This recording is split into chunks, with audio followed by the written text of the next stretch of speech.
Hello! Alex's teenage years aren't going too smoothly. School and family problems, unrequited love, and insecurity. His life is turned upside down when his uncle gives him a doll for his birthday that has been possessed by a vengeful spirit who promises to make the boy's life better in exchange for his help in finishing a certain matter of honor. The kind-hearted boy agrees, unaware that the checkered ninja is obsessed with bloody revenge. In hot, hospitable Thailand, behind the curtains of tempting tourist life, lies the horrible reality of the locals. In a crumbling textile factory, exhausted locals sew cute ninja dolls in black suits, armed with tiny metal swords to energetic music day and night. And a ruthless overseer keeps close eye on the production. A luxury car pulls up to the factory, and a businessman wearing snakeskin boots gets out. The blonde man, in the company of an interpreter, enters the workshop, and the supervisor reports to him on the pace of production. Exhausted by the heat, the man removes his cashmere plaid scarf and places it on a stack of sewing cloth by the table. He asks for a glass of water, to which an exhausted little girl brings him a dirty glass, and is immediately hit with a stick for such an unforgivable mistake. Observing what is happening, the boy from a faraway table takes the next piece of cloth without looking and gets hold of the warden's checkered scarf, which he instantly turns into a doll. Noticing this, the man mercilessly beats the offender with a bamboo stick, then hurriedly heads for his car outside, where a plastic card falls out of his pocket as he is paying off the interpreter. A checkered ninja, for which he paid for with his life, is left lying on the floor next to the breathless worker. The overseer picks up the toy from the floor, but is knocked out of the man's hands by a lightning bolt that strikes directly into the factory building, and the next moment, with a flash in its eyes, the animated doll disappears without a trace. The checkered ninja makes his way out into the street, intending to catch up with his cruel tormentor, but the car has already disappeared around the corner, and the only remaining clue is a bank card in the name of Philip Eppermint that fell out of the man's pocket. After grabbing the evidence, the ninja climbs onto a forklift and leaps into a wooden crate with a batch of dolls, ready to be shipped. The goods are delivered to the seaport, and the cargo on the ship sets out on its journey. On the ship, the ninja sneaks into the galley and falls into the hands of Cook Stewart, who instantly comes up with an idea to present it as a gift from the voyage, and wraps the doll in a bag. In the morning, red-headed teen Alex washes his face in the bathroom, imagining himself as a popular blogger answering questions from subscribers about how to properly brush his teeth. During his improvisation, his stepbrother Sean breaks into the bathroom and unceremoniously uses the toilet, forcing Alex to leave. The boy comes out for breakfast. His mother, a proponent of healthy food, serves an unsightly-looking morning porridge, and his stepfather John, who has returned, brings tempting croissants, which he treats his son Sean to. Saddling his bicycle, Alex sets off for school. Along with him in the parking lot appears the beautiful Jessica, with whom the boy is secretly in love, and his friend, the smart nerd Odysseus. On their way to class, the friends run into the school bullies, one of whom, the leader named Glenn, insolently puts gum on Odysseus' glasses. In a geography class, the teacher gives the kids a lecture about Thailand. The Thais are child-friendly and jolly. Alex, meanwhile, instead of making notes, looks at Jessica through the window and draws hearts around her name in the notebook. It's Alex's birthday on a sunny Saturday afternoon. The dashing Uncle Stewart and the other distant relatives show up at the family party. Everyone around the table gives the birthday boy presents. Alex receives a worthless rocker flower from his stepfather, while his son immediately gets a brand new computer game on another kid's birthday. Following this, Uncle Stewart, indignant at this injustice, presents Alex with the gift of his own. Under the handmade wrapping, the boy discovers a one-of-a-kind checkered ninja. Meanwhile, Uncle Stewart, having an argument with his relatives, hastily leaves, inviting his nephew to stop by for a visit sometime. Alex takes the new exclusive toy to school and shows it to his friends in the cafeteria, while the beautiful Jessica hands out invitations to her party. Catching her gaze, the boy is embarrassed and hides the toy, and his friends, who know of Alex's crush, set him up by calling out Jess, in front of whom the guy can hardly utter a word. Then the bully Glenn shows up. The bad guy taunts Odysseus by taking away the kid's glasses, and no one intervenes for him, when suddenly a voice comes from Alex's backpack. Stop it, you fat idiot, or I'll crush you. Upon hearing this, the enraged Glenn is about to attack Alex, but the possible confrontation is prevented by the teacher, and Jessica immediately turns her attention to the boy's bold move. The bully catches Alex after school. He kicks the frightened boy out of the parking lot along with his bike, but the checkered ninja intervenes in the altercation again, provoking a bicycle chase. Stunned by the talking toy, Alex races as hard as he can while the ninja continues shouting profanities at the bully. The cunning spy offers Alex a deal on the move. He'll get rid of Glenn, and the boy, in turn, will help the plush mercenary. Having received consent, the ninja knocks the bully down with a shot to the eye.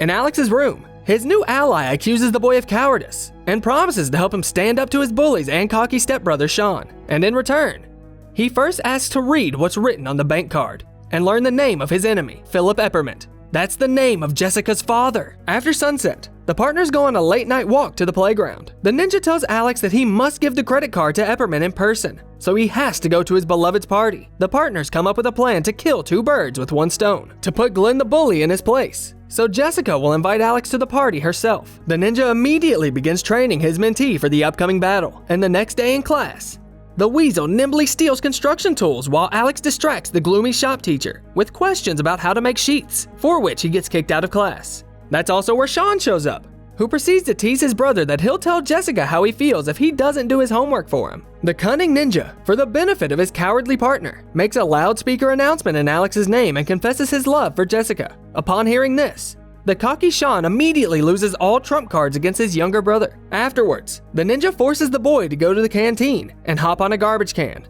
From behind the boy, he publicly challenges the bully Glenn to a fight on the playground on Saturday. Surprised and infuriated, Glenn accepts the challenge, and Jessica, surprised by the boy's boldness, turns her attention to him again. If you're still alive by Saturday night, you can drop by. I'm having a party. To get Alex through Saturday evening, the companions build structures on the playground every day with the stolen tools, alternating this activity with martial arts classes. One night, the checkered ninja tells Alex the story of Taiko Nakamura, who was a protector of children, but failed in his mission and swore to take revenge at the cost of his soul. Since then, there has been a legend that Nakamura appears when someone commits an evil act, and children suffer because of it. He is turned into a vengeful spirit who can possess anything, even a doll. The X-Day has arrived. A crowd of onlookers gather on the playground with posters in support of the bully Glenn, who at this time is warming up in anticipation of a great fight. Meanwhile, the ninja begins to execute his sophisticated plan and calls out to the boy from the tower, giving Alex a chance to get close behind him. After smearing an egg on his opponent's cheeky face, Alex lures him on a chase through the structures he's erected. Alex and his partner drive the bully into the traps one by one, not allowing him to get closer. And in the finale of the show, they send him off on a shopping cart from a high ramp to fall face first into the dirt. Alex, rejoicing in his victory to the cheers of the crowd and catching Jessica's gaze, doesn't see Glenn emerge from the mud and pounce on him again.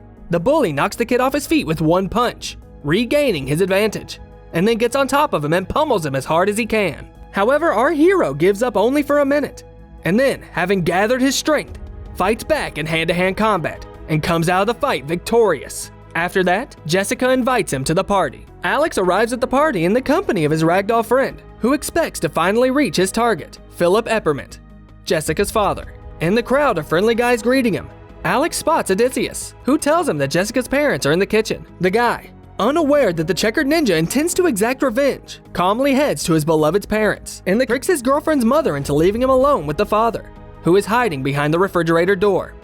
The little spy is already preparing to attack from behind Alex, but it turns out that there was a ridiculous coincidence. It's the wrong man. Moreover, Jessica's father intends to change his name because of that same Philip, a toy manufacturer, whom he himself considers a bad person. The man tells Alex his real address and offers to take the card there. The checkered ninja encourages his partner to waste no time and go directly to the correct Eppermint, but the love-struck Alex runs into Jessica and agrees to her invitation to go dancing in a couple of minutes. After she comes out of the ladies' room, the vengeful spy does not agree to this turn of events. Human, I helped you, and in return you promised to help me. However, the lovesick boy completely surrenders to his feelings and is not going to do anything right now. The furious spirit gives him a well-deserved setup. He pours water on the private parts of his pants, making him look like an embarrassment to the crowd, and dumps Jessica through the bathroom door, advising her to find someone easier to deal with. The embarrassed guy has no choice but to retreat in solitude. The checkered ninja is already waiting for him by the bike, explaining his act as a matter of honor and promising to make things right if Alex helps him right away. Hardly able to believe it, the guy nevertheless agrees. The partners arrive at the specific address and sneak into the house. Alex, still unsuspecting that the affair is all about bloody revenge, follows the ninja with suspicion, who is already on his way to Philip's bedroom. It turns out to be empty though, and Alex discovers tickets to Thailand.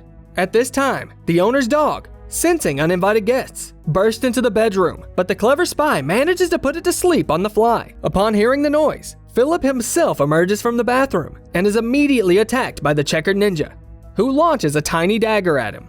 Bewildered, Alex stops him and the man manages to escape, setting off the alarm and locking the assailants in the bedroom. With the sirens howling, the ninja can no longer avoid the questions, and he tells Alex the truth about what Philip did in Thailand. After escaping the trap through the balcony, the partners disappear into the night on a bicycle. Rushing off, Alex realizes that the doll is the vengeful spirit of Taiko Nakamura. The boy declares that he does not want to participate in the murder of a human being, and even at the risk of his own death, he refuses to tell the spy the date of the flight to Thailand, which he had seen on the ticket. Nakamura doesn't have the courage to hurt Alex, so he blackmails the guy by threatening to take out his cocky brother Sean and dashes off in the direction of their house. After bursting into his brother's room, the boy sees the checkered ninja rushing at him with a pillow, intending to choke him. Alex, in an attempt to stop him, is caught by his mother and stepfather, to whom things look very different from their perspective. Shocked by what's happening and making excuses, the guy reveals the ninja story, after which he ends up in a psychiatric ward diagnosed with stress,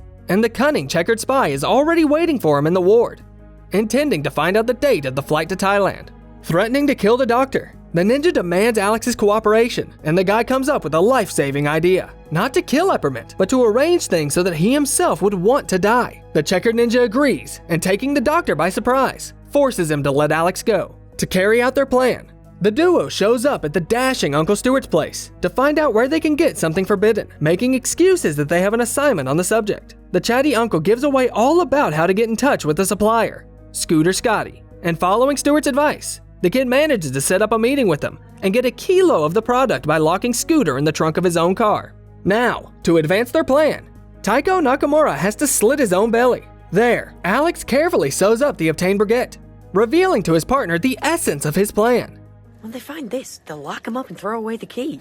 As he prepares his comrade for the mission, the caring Alex gives him a checkered sheath made of cardboard, and the friends hug each other goodbye. After arriving at the airport, Alex spots Eppermint with the suitcase the ninja is supposed to sneak into, but it turns out that he goes straight to security, bypassing the check-in counter. Coming up with a backup plan on the fly, Alex moves Taiko Nakamura into an unremarkable man's golf bag, so he can get into Eppermint's suitcase in Bangkok. At the Bangkok airport, the ninja manages to carry out his plan, having lured a police dog to follow him. The doll rushes at full speed after Philip and throws himself on him right outside the cab, emptying the contents of his stomach. Alex returns to school, where he meets Jessica again. The girl thanks him for the message, to which the boy is at first perplexed. It turns out that the checkered ninja has kept his promise and made up for what he did at the party by recording a sweet voice message to the girl on Alex's behalf after all. The same evening, the boy learns from the news that the famous toy maker Philip Eppermint has been arrested in Bangkok. And in the next story, the anchor tells of a purse thief who is keeping the neighborhood in fear.